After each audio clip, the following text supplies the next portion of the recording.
Hormuz ഉപരോധത്തിൽ ഇറാനെതിരെ വീണ്ടും ഭീഷണി ഉയർത്തി അമേരിക്കൻ പ്രസിഡന്റ് ഡൊണാൾഡ് ട്രംപ്.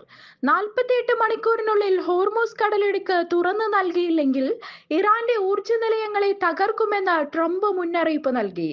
പറഞ്ഞ സമയത്തിനുള്ളിൽ ഹോർമോസ് ഉപരോധം പിൻവലിച്ചില്ലെങ്കിൽ ഇറാന്റെ ഊർജ്ജ നിലയങ്ങളെ അമേരിക്ക ആക്രമിച്ച് ഇല്ലാതാക്കുമെന്നാണ് ട്രംപ് തന്റെ സമൂഹ മാധ്യമത്തിലൂടെ അറിയിച്ചത്. ഇറാൻ-യുഎസ് സംഘർഷം വീണ്ടും രൂക്ഷമാകുന്ന സാഹചര്യത്തിലാണ് ട്രംപിന്റെ ഭീഷണി. എന്നാൽ ഇറാന്റെ ഊർജ്ജ നിലയങ്ങൾക്കെതിരെ എന്ത് ആക്രമണമുണ്ടായാലും കനത്ത തിരിച്ചടി ഉണ്ടാകുമെന്നാണ് ഇറാൻ മറുപടി നൽകിയത്.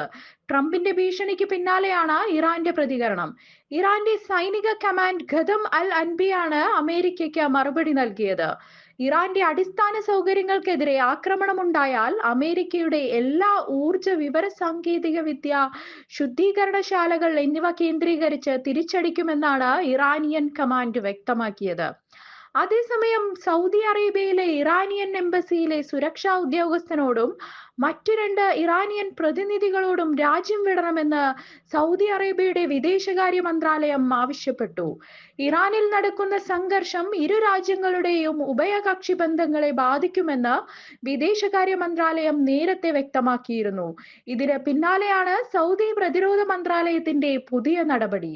അതോടൊപ്പം തന്നെ ഗൾഫ് രാജ്യങ്ങൾക്കെതിരായ ഇറാനിയൻ ആക്രമണങ്ങളെ സൗദി അറേബ്യ ആവർത്തിച്ച് അപലപിക്കുകയും ചെയ്തു. കഴിഞ്ഞ ദിവസം നതാൻസിലെ ആണവ സമ്പുഷ്ടീകരണ കേന്ദ്രങ്ങൾക്ക് നേരെ നടത്തിയ ആക്രമണത്തിന് തിരിച്ചടിയായി ഇസ്രയേലിലെ ആണവ കേന്ദ്രങ്ങൾക്ക് നേരെ ആക്രമണം നടത്തിയതായി ഇറാൻ അറിയിച്ചിട്ടുണ്ട്. ഇസ്രയേലിലെ തെക്കൻ നഗരമായ ഡിമോണയിലും പരിസര പ്രദേശമായ അറദിലുമാണ് ആക്രമണം നടന്നത്. 100ഓളം പേർക്ക് പരിക്ക് പറ്റിയിട്ടുണ്ട് എന്നാണ് അന്താരാഷ്ട്ര വാർത്താ ഏജൻസികൾ റിപ്പോർട്ട് ചെയ്യുന്നത്.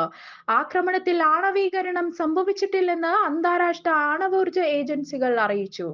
ഇറാന്റെ മിസൈൽ ആക്രമണത്തെ തടയാനായി പ്രതിരോധ സംവിധാനം പ്രവർത്തിപ്പിക്കാൻ ശ്രമിച്ചെങ്കിലും ഫലപ്രദമായില്ല എന്നാണ് ചില ഇസ്രായേൽ ഉദ്യോഗസ്ഥരെ ഉദ്ധരിച്ച് അൽ ജസീറ റിപ്പോർട്ട് ചെയ്യുന്നത്. ഇതോടെ 2 ബാലിസ്റ്റിക് മിസൈലുകൾ കെട്ടിടങ്ങൾക്ക് മേൽ പതിച്ചു എന്നാണ് ഈ ഉദ്യോഗസ്ഥരുടെ വാക്കുകൾ. ഡിമോണയിലെ തകർന്ന കെട്ടിടത്തിന്റെ ദൃശ്യങ്ങളും പുറത്തു വന്നിട്ടുണ്ട്. ആളുകൾ താമസിക്കുന്ന കെട്ടിടങ്ങളും ആക്രമണത്തിൽ തകർന്നിട്ടുണ്ട്. ഡിമോണയിലെ ആക്രമണത്തിൽ 39 പേർക്കും അറദിൽ 80-ലേറെ പേർക്കുമാണ് പരിക്കേറ്റിട്ടുള്ളത്. ഇതിൽ 10 പേരുടെ നില അതീവ ഗുരുതരമാണ്.